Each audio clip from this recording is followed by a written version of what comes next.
reporting on the games you love by people who love to game. The MMO Reporter Network.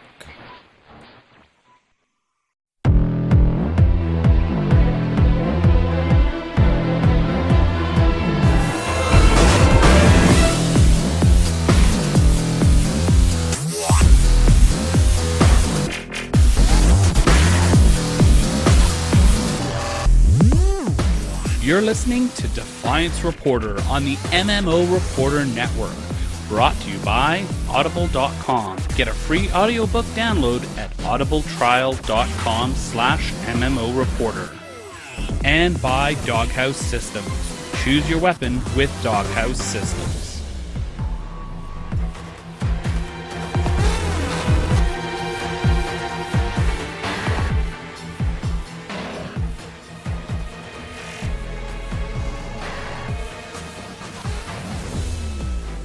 Greetings, Ark Hunters, and welcome to a special edition of Defiance Reporter.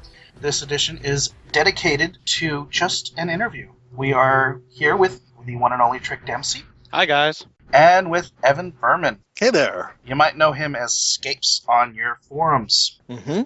Before we get started, Trick, I kind of want you to let us know about you. I mean, your label is the creative lead, but what does that really mean? As the creative lead on the project, I determine the overall direction, both narratively and mechanically, that the game is going to be following going forward, and also how we handle current issues. On top of that, I also write the outlines and edit all the scripts, and write a lot of the scripts for any of the voiceover acting that we're going to be having. I write many of the blog posts that people might see, not all of them, but any of the ones that I've signed, those all come from me. But generally, that's it. I lead the team of designers, and I determine the overall direction that we're going to follow as a project as a whole. So when do you sleep? That's a storied question, as I have famously horrible insomnia. Oh, wow, okay. I was going to say, don't you have minions for half of those jobs at least? I have some minions who take up some of those jobs. I'm always surprised by how much time I spend organizing people every day. You would just be stunned exactly how much time can be sucked into making certain that everyone's on the same page, everybody is following the vision, but on top of that, that everyone is excited about what they do. I think it's a really important part of game development, that everybody give a damn. Well, hopefully. You mentioned writing scripts? Yes. Is that's a collaboration between you and SciFi? Do you get to meet with SciFi people and do that? Yeah, actually, I mean, strangely enough, like less than an hour ago, I was on the phone with people from SciFi, from another advertising partner named Ignition, and a few others on a project that we've been working on that I think is teased by Brad and Alexander earlier. But yes, I'm in communication with them all the time. The scripts we write for the game, we definitely have final approval. The game, the Defiance universe is Tryon IP, but we collaborate with NBC and SciFi all the time because they're an excellent group of people to bounce ideas off of, to refine things. They've got a great ability with coming up with good turns of phrase. But yeah, so we write the screenplays that we write, though, aren't in screenplay format because they contain an awful lot of notes about how gameplay is going to work and that kind of thing. So screenplay format isn't actually for us. Interesting. When you have people coming over doing voiceovers, do they come over to your studio and you deal with them? We've actually, so sometimes we record down in LA because actors are largely easier and more available to get there. Also, we have a few actors who just work only out of the Los Angeles area. But we also do, recently we've been doing most of our recordings out of our San Francisco studio.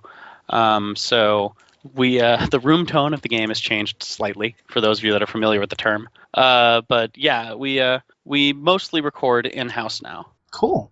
And be honest, are you jaded yet, or are you still gushing over the people that come in? I'm doing a combination of the two. It's kind of funny, like at the beginning of a day, like of recording, because recording takes quite some time. You start actually really energetic, and I'm like super excited to meet everybody, and I'm like, oh, you voiced so and so on so and so, that's amazing, and I really liked your work in this. But they come around like 3 o'clock, like I'm like, oh, that's great, you voiced, yeah. At that point, exhaustion kicks in. Yeah. I mean, you can only hear somebody say their lines, no matter how good they are, over and over again so many times before you're just kind of like, we get it. You're dying. It's foreshadowing. Okay, so that's really interesting. I want to talk about this conversion, and you're doing this technically right now. Yes. That'll be tomorrow at 9 a.m. or something very close to 9 a.m. We're going to bring down the servers. They're going to be down for quite a while. We're going to be applying a giant patch. We're going to be doing some fanciness to everybody, all existing players' accounts, so that we can give them lots of free things. And then we're going to bring it back up, and everyone's going to go, hey, we're in free-to-play now! And then 1 million people are going to download our patch, and hopefully there won't be any problem with that. So it's going to be absolute mayhem tomorrow? Yeah, I'm expecting to see cats and dogs living together, mass hysteria. Obviously, we all knew that this change was going to happen, just based on the design of the game itself, when you introduced the store and all of that. But what finally triggered the conversion? What sparked it? Essentially, we were sitting there, we were looking at the timeline, so we knew that we'd built the store into the game initially. We updated it so that it was more attractive.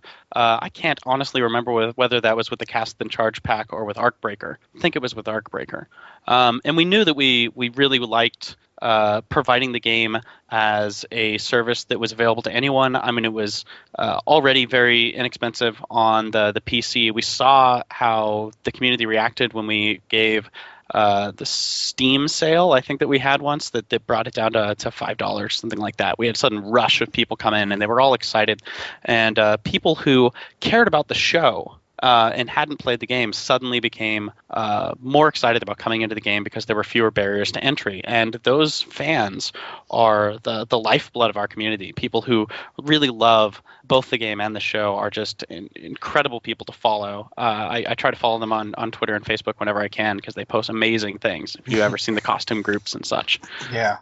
As soon as Steam hits those $5 sales, man, we grab 5 or 6 of them, give them away on the podcast. It really is a really low entry bar. So, yeah, that makes sense. And you're just going to get rid of the entry bar completely. That's right. And it hasn't been easy because, I mean, working with all platforms are different. And so working with our console partners to make certain that we've got a business model that they can understand and approve of, but also that we've got the infrastructure in place to get the game fully operational with the influx of people. I mean, that's been a challenge that has been taking up our time since we knew we would be doing the free-to-play conversion.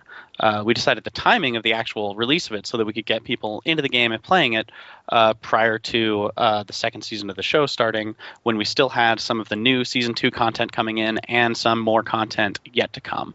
Yeah, you couldn't have picked a better time. Everybody's getting geared up for Season 2. What about the change itself excites you the most? What one feature calls to you?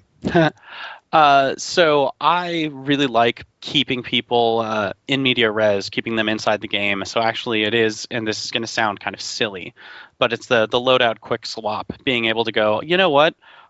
Shoot, this fight has changed from guys with shields to guys with lots of armor. I'm going to swap to my armor-breaking build.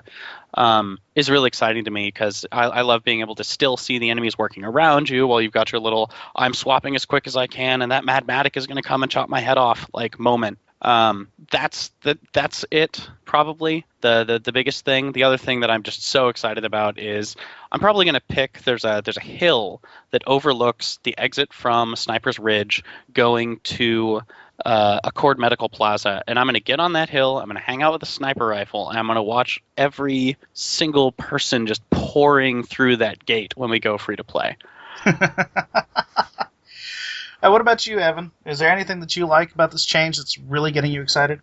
Well, honestly, it's the promise of more Arc Hunters, really. I think what's been really interesting is actually watching players who've actually been aware of Defiance, who've been following the game, but really also following the show. And obviously, with season 2 just around the corner, coming up on the 19th, people are actually thinking, well, I haven't tried Defiance in a while. I really enjoyed it at the beginning, but I fell out of it for whatever reason. Let's see how it's come about. And in the last, I don't know, maybe 2 or even 3 months, we've had more and more people actually coming back into the forums and asking, look, I'm back, catch me up on what's going on. And we tell them, look, we've shipped 5 DLCs, we've had a lot of significant game improvements. The game actually now scales much like an MMO a player might expect an MMO should. And it's a brand new experience, honestly, and players react really, really positively to that. It's been great to see, the return. So I'm just really excited to see folks who, considered it, but, decided against it, decided to, put their money elsewhere, now being able to try it out for free. I anticipate more of the people who never really game in the first place, who love this series, actually jumping in, because there is no bar. My co-host, Michelle, has not played the game. Oh, no. We got to fix that. She really hasn't, but she loves the lore, and every time I talk about the game, she's sitting there rapt. So this is going to be great for a lot of those kind of people. Well, and actually, just quickly, one of the things that thrilled me about learning about Season 2 and actually even taking a step back was actually just joining the Defiance team back in March, was learning just how much crossover there was going to be between game and show when we hit Season 2. And actually, we just introduced more of it this week with the Stama's Interest crossover missions. And seeing that, we're not only introducing relevant crossover content, but actually we're advancing the plot for both shows using the game. It's thrilling to me. Speaking of crossovers, and then you mentioned DLC earlier, you've done away with DLC, right? So actually all 5 DLC will be available for purchase in free-to-play, but we're not going to go the DLC route moving forward. Correct. So just the 5 and that's it. What about new content? How are we going to get those content updates now? Are you just pushing out more crossovers? So we're going to be pushing out more crossover mission content.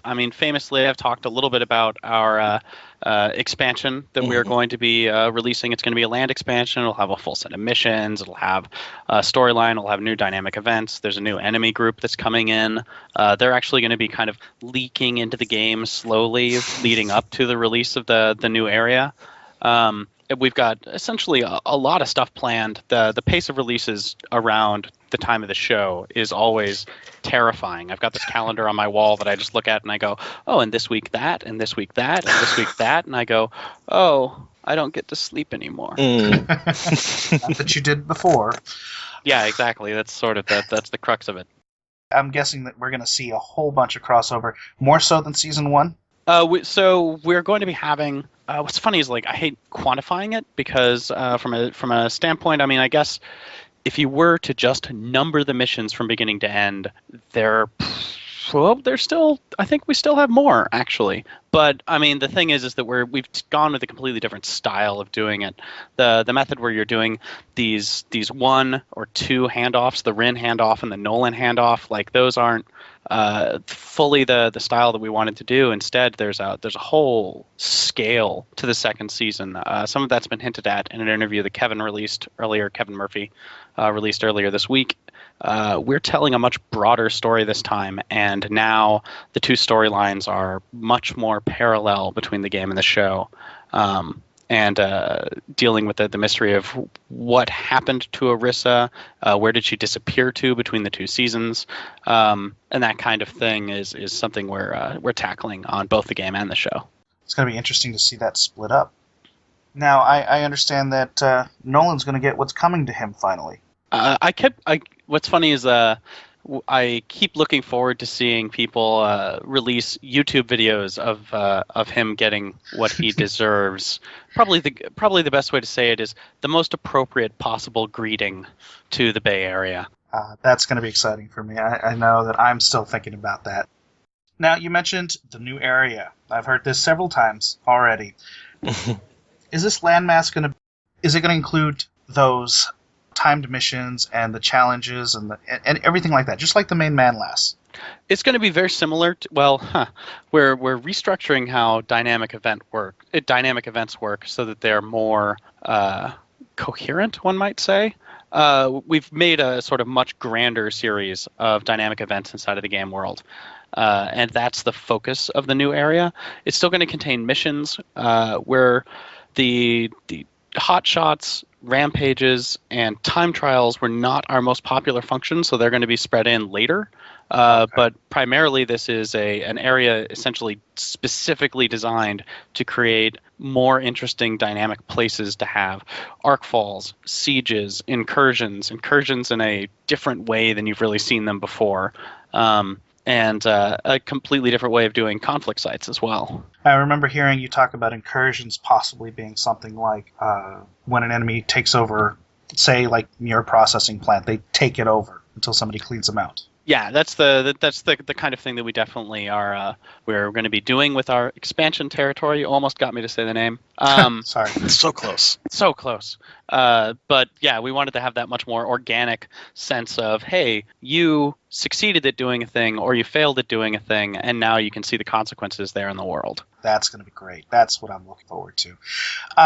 Now, let's go back to the main storyline. Mm-hmm. We've left Von Bach for dead, and then we see him get up and leave, and we haven't heard anything since then. Are we going to get a main storyline update as well as these crossovers? I believe the very first line. Oh, let me check. Let me double check. I actually have the document open right now.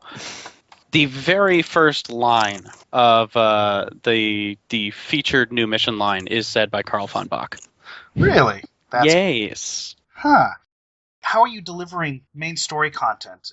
Obviously, it's just going to be one big patch. Is that how that works? We're going to do a series of patches throughout the season. So we're going to have essentially 3 or 4 major beats during the course of the season that we're going to have content patches for. Okay. That we're going to be doing throughout, in part so that we can make certain that we're getting not loading people up with lots of extra art assets all at once. But also just so that we can maintain the quality level that we want to for these new missions. And then those will be permanent, right? Start a new character. We're not turning those off. We're in fact, so like, if any of you have played recently and have completed like all the episode missions and stuff, your map is like really crowded right now. 4 or 5 times over. Yes. Yeah, exactly. So one of the things we're going to do is we're expanding the mission replay feature. So right now it can only reset that one, hard-coded to reset the main storyline. And we're going to expand that to being able to reset other specific storylines so that we can stop your map from being so damn crowded with stuff. So we're probably going to do the main storyline. Thorn Lero will be its own separate one, and Arcbreaker, our early missions with Stama and Nolan and the Cradle to Grave mission, and then just a complete separate strand for this new main storyline that pulls us through the season. Cool. And we're getting new pursuits with season 2? Oh yeah. Yes. Okay. So, real quick, Dodge Challenge races. Are we ever going to see something like that again? I mean, it doesn't have to specifically be that, but races are fun. Yes, you will. So I think some clever data mining by one of our favorite websites, Defiance Data, did find the actual focal vehicle of those missions. But we're actually doing a somewhat more elaborate series of races. Well, Dodge-related event during the second season. Okay, so then the races are coming back. What about just in general the weekend challenges? I remember when you guys used to do your talks after the episode, and we had contests, and we went out and we fought whatever bounty you wanted us to fight, and then that stopped. I mean, were we going to do anything like that again? I don't know. So we are still equipped to do, I think we called those Challenge Hour Yes. when we did Across the Badlands, which they were fascinating for like the first 3 weeks of them, and then the same exact group of people won every time because they formed a clan. They figured out like sort of their whole routine while being simultaneously exactly what we wanted. What we wanted to see was coordination of people. Competition quickly ceased being an issue because it was easy for that group to make like a golden wonder child that was going to have this preposterous score. However, I think we should be equipped to do that sort of thing again. And now that we've got scoring inside of the mix, which allows us much better tracking of the activities people do and much better feedback, We can probably organize a challenge hour. This is the part where you're going to be hearing Evan like sort of grinding his teeth because that's totally a community thing. I have no idea. I actually had my mic on mute for the grinding, so it wouldn't come out on this. Yeah, exactly. But let's see. So for the challenges, I mean, I've definitely taken a look back and seen what we did historically with Defiance, and saw what was popular with fans, saw what people wanted to see more of. I think, as Trick mentioned, we're definitely bringing back the races as a feature. We've actually talked about that on a couple live streams, I think. Mm-hmm. Yeah. Basically, are we going to do it? We currently don't have plans for it, but I think it's something which we can definitely look at as a potential to return. I'm just looking for potentials, because potentials are awesome. Return of Season 2. Hooray! Like you mentioned, Von Bach. I'm talking about in-game. Yes. Are we also going to get any information about any more information about our current cast of characters? John Cooper, Arishandu, Aaron and Rosa. So, I mean, you saw a bit of Aaron in Cradle to Grave, and she's definitely going to be coming back. She's one of my favorite characters, as is essentially the Defiant few inside of the Bay Area. So they're all going to play significant roles inside of the storyline going sort of throughout the season. Because that's the thing in the Bay Area. Even if we are doing a world story, we always focus on what it is doing to the people there and what are the people there going to do. So when all hell breaks loose, it's going to be John Cooper. It's going to be Aaron, Rosa, and Cass, who are going to be snapping into action and getting out there to, in Cass's case, I guess, make a buck. But with the rest of them to keep the world in order. And will we hear about anybody possibly new in the future? There are going to be a couple of new characters. We got a couple new voices in Gunslinger Trial, but that was and of course they're specifically the Gunslinger Trial characters are going to be very interested if Von Bach ever talks again. Many of them have jobs on the line. I'm sure. And then there was one inkling or desire that I had to see possibly the War Master ever escaping before falling to Earth and causing mass hysteria across the Bay Area. Are you guys planning any kind of giant meta events in the future? So we've got some giant meta events coming in, but I mean, really what you're talking about there is specifically the War Master and also generally just open world bosses, even getting the damn Hulkers running around again. And so those are definitely something that we have planned. We've got another sort of major boss that we are going to be working on shortly. Because it's a big part of the world. I mean, we always use the Hellion is always in like every piece of art that we send out because it's just such a big event, or the Monolith. And we do need to bring more characters and fights of that scale into the game world. And of course, the War Master is an excellent candidate for doing that because he's already there.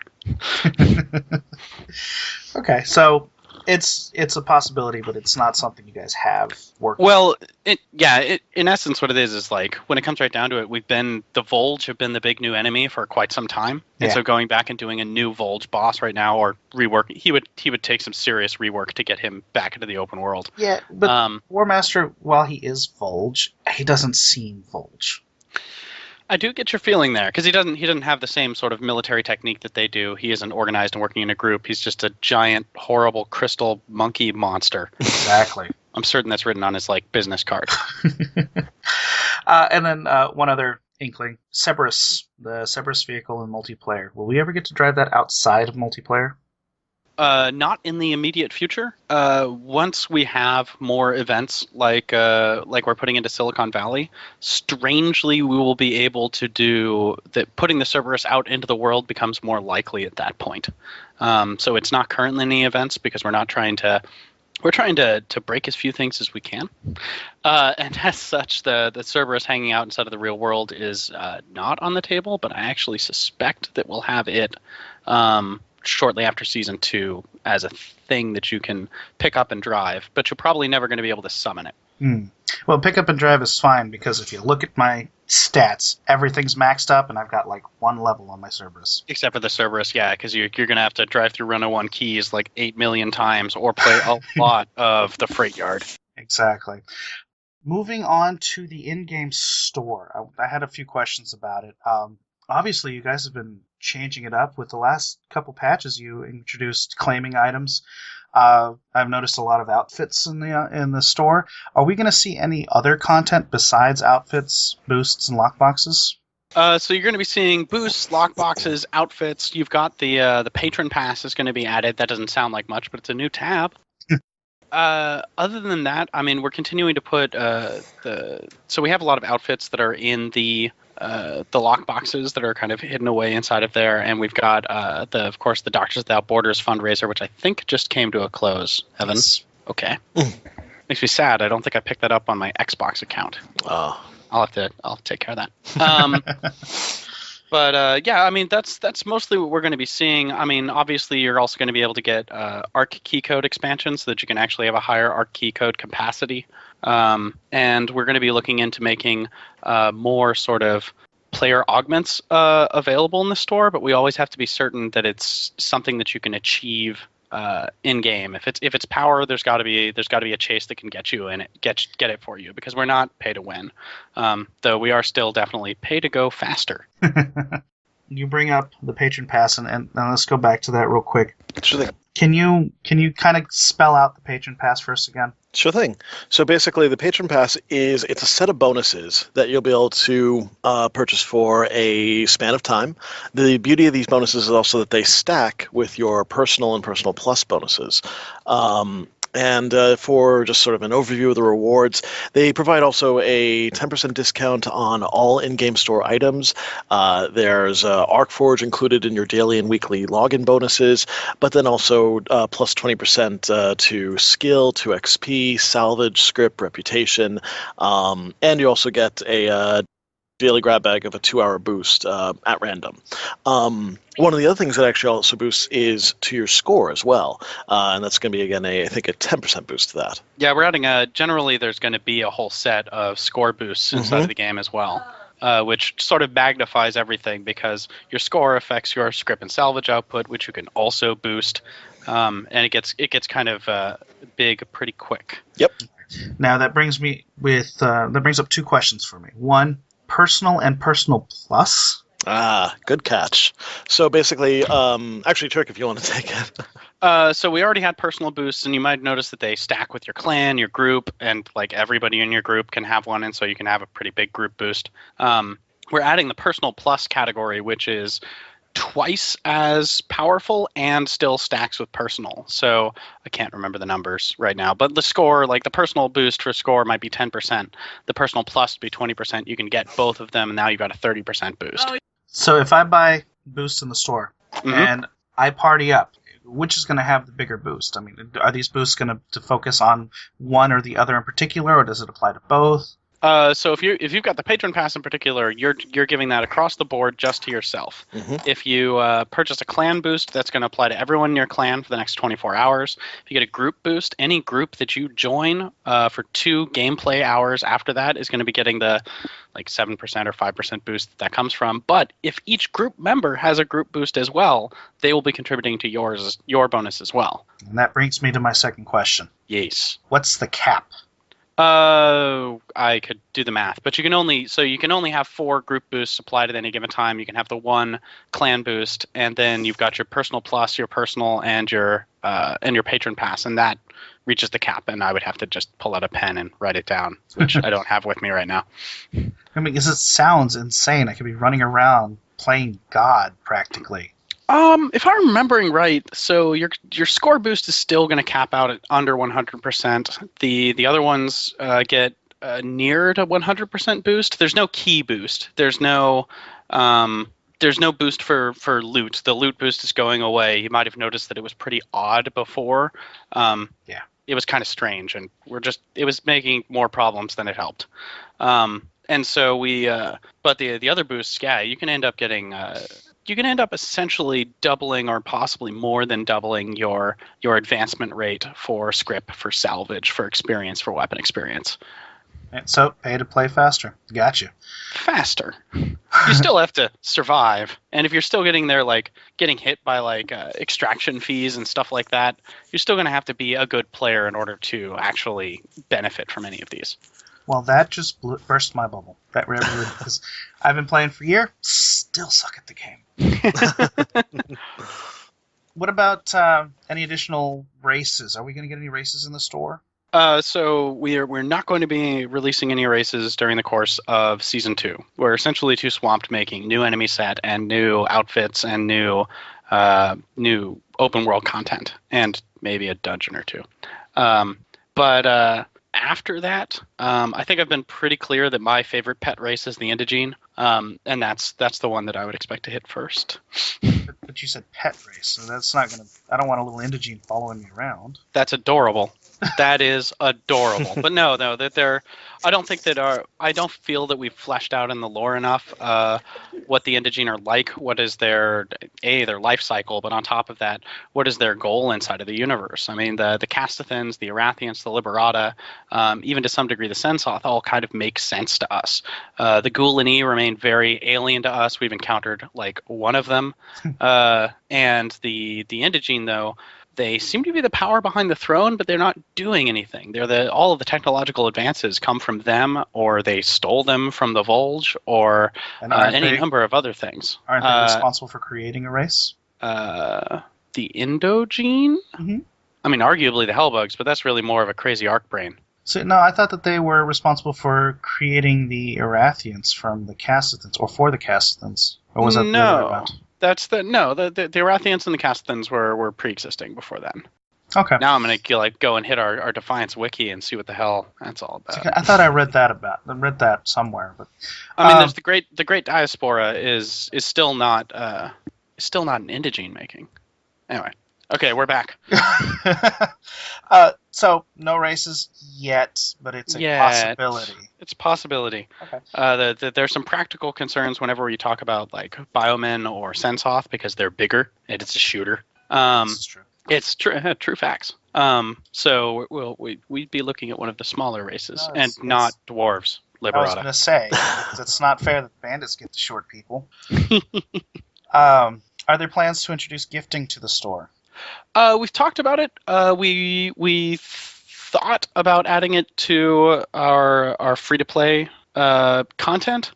It's a feature we want to add, but it's not in yet, and it actually is still on the plate because we talk about it in regards to it was successful inside of Rift. People really like it. It's nice to be able to just give someone something directly and not have to find them in the world and trade with them. Exactly. Okay. What about the different forms of currency in game? There's quite a bit: script, keys, salvage, cores, and these currencies just.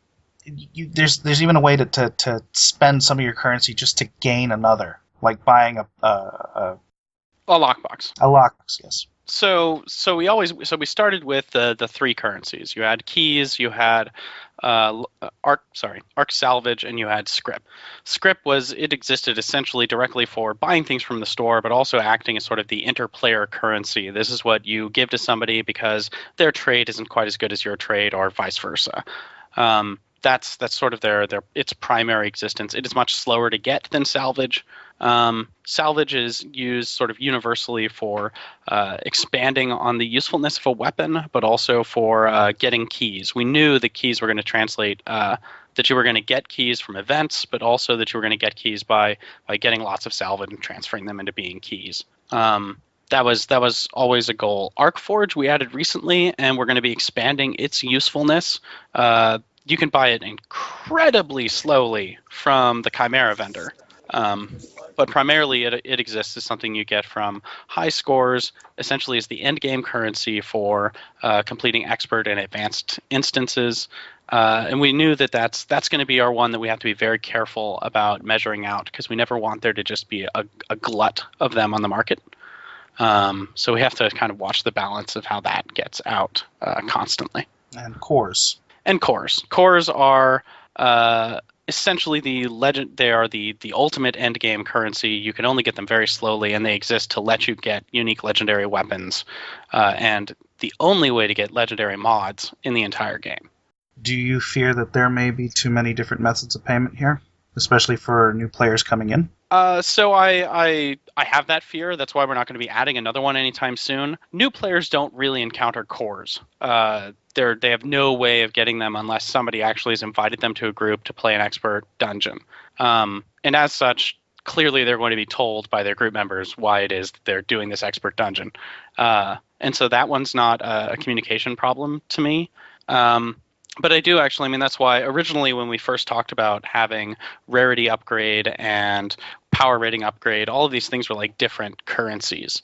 And as it turns out, that just starts getting really confusing and it doesn't really serve any particular purpose. So as we continue to do further features inside of the salvage matrix or whatever, if it's, we're going to be continuing to use, we've reached sort of the end of what Arc Salvage is going to do, but we're going to expand on Arc Forge.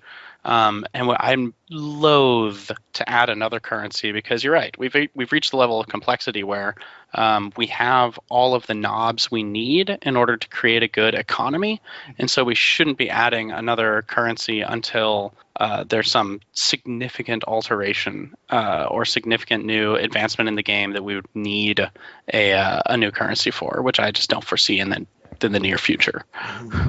And then actually we're also expanding on the usefulness of ArcForge even moving forward. Yes. So we're going to be we're going to be adding features probably after the season for altering some of your rarity rolls and other features. I mean, even here with free to play, you're able to upgrade the rarity of a weapon or an item.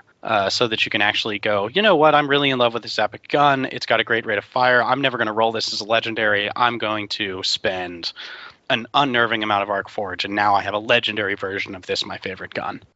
Yeah, I the numbers for the Arc Forge spending. That's how much do you plan on making that cost? That one is specifically to legendary is very expensive. I could swear it's 200 or something like that. I would actually have to look it up. I've got a cold today, so I'm not in the office, so I can't check any of our databases for that kind of thing, actually. That's fine. If you say it's a lot, I believe you. Yeah, it's not a small amount. It's cheaper to go from uncommon to common to rare. Rare to epic is really where it starts to really hurt, and then it hurts a lot to go from epic to legendary. And of course, you said you're keeping a tight rein on that part of the economy as far as currencies go. Yes. Is there ever going to be a way to purchase these out of game?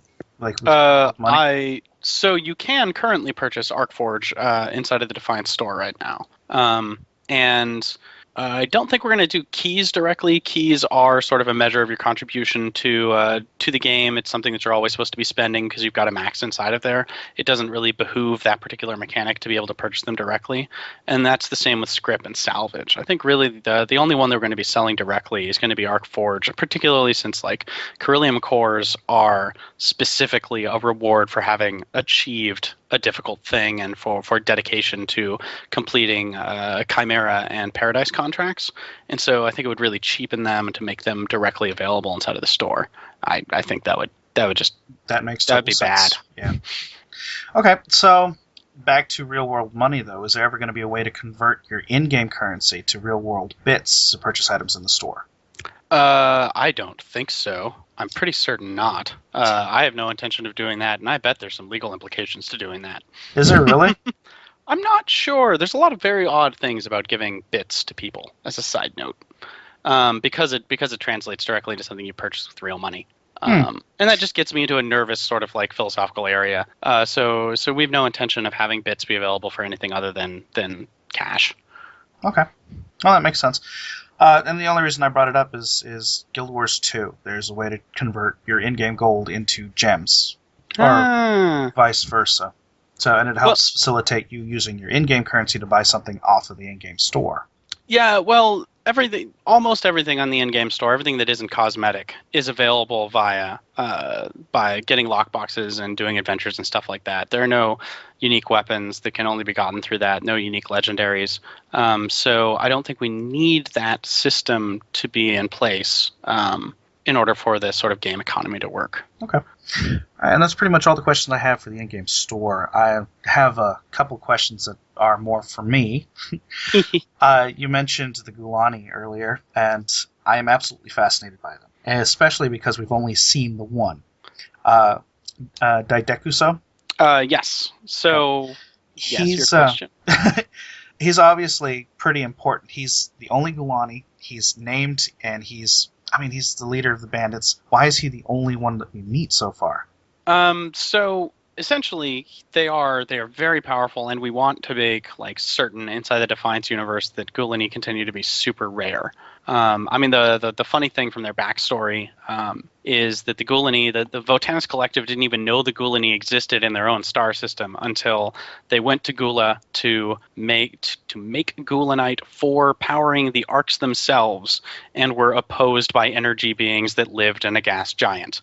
And so that's sort of their origins of it. The origins of the Gulani species don't even happen inside of the narrative until the Exodus and the Exodus War, when the escape from the Votanus system occurs. And we want to keep them that limited. Kevin Murphy was kind enough to tweet earlier that there is going to be a Gulani inside of Season 2. Episode 6, you said. Yes, that would be correct. Mm-hmm. And we are also going to be having additional Gulani showing up inside of the game universe. Okay, so we're getting a couple more. You're getting a couple more. Okay, so then the second part to my question is, what the heck did he do to Varys that caused such vehemence? So I'm not going to tell you the exact story, but something I like to point out, like especially since you've now seen Varys, you're going to see Varys have some interactions in the Nolan storyline. You saw him with Stama. Somebody ruining his business, taking his stuff. He always phrases it as, "Oh, it was bad for business. Oh, they took my stuff," or whatever. That's not actually what gets him mad. What gets him mad is being belittled. Somebody treating him like a liberata.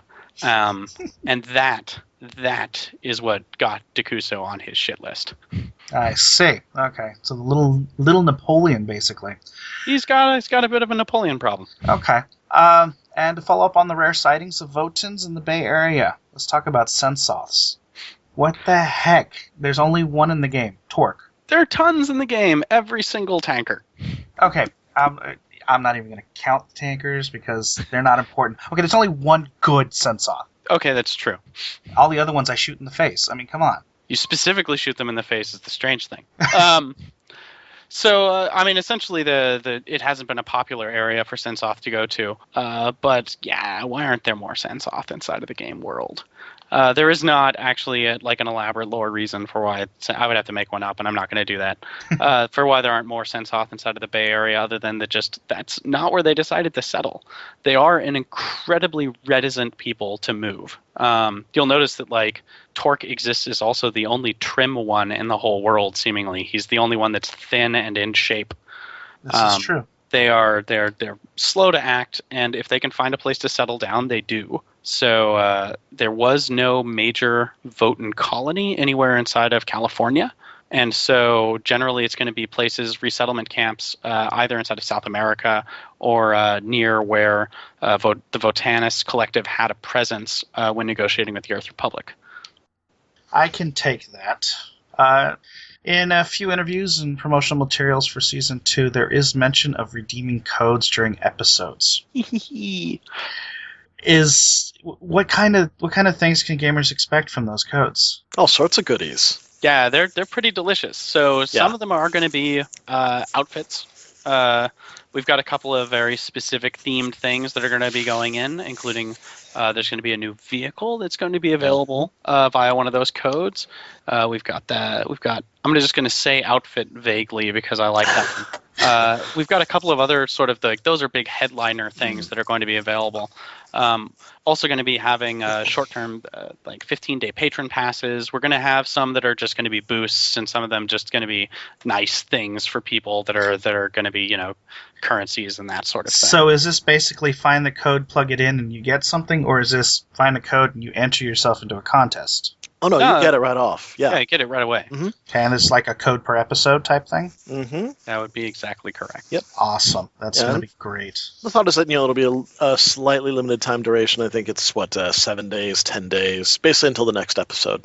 Yeah, I think we did 10 days just in case people were falling behind because, you could take a week vacation and we'd hate for you to miss out on your code. Totally. So it's basically the Return of the Ark codes, but in a different way. In a different way, The VBI website arc codes, I think they're very useful for keeping people energized and excited about a new Game IP coming out into the world.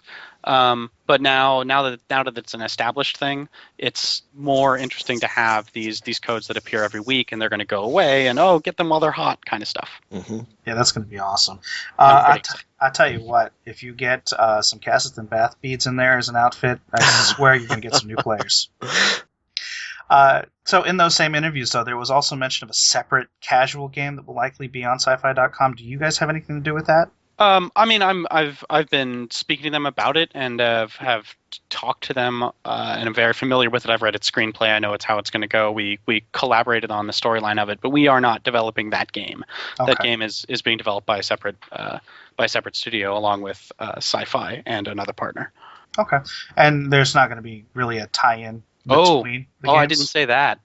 Oh. There is definitely a tie-in between those two games. That the storyline that it has is part of the crossover content of Season 2. So you mean I have to watch the show, play this game, and play another game? You will be provided, if you just play the game, you will get every piece of information you need to know about that storyline in order for it to make sense to you. You're not going to have some character lean into the camera significantly and say, and if you want to know the full story. Meanwhile, that website's there. It's going to be available online. It's going to be it sounds really neat. I of course have not seen it because it's not done. There's a lot of work going into it. Wow, but additionally, you've got some time to finish that up. I mean, 2 weeks is not much. I have faith in them.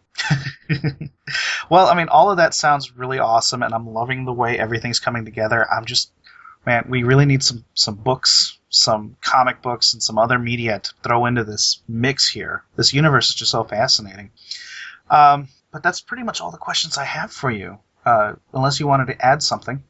I'm pretty satisfied, and I've got a cold, so my throat's sore. Okay. Well, thanks so much for joining me, Trick. Our listeners really appreciate it, and I'm sorry, but I know that you're just a normal person, but I still gush over you.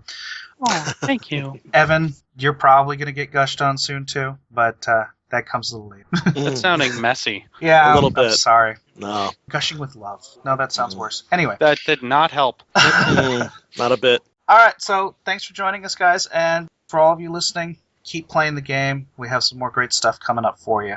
Thanks all, and enjoy Defiance. Thank you. Good hunting.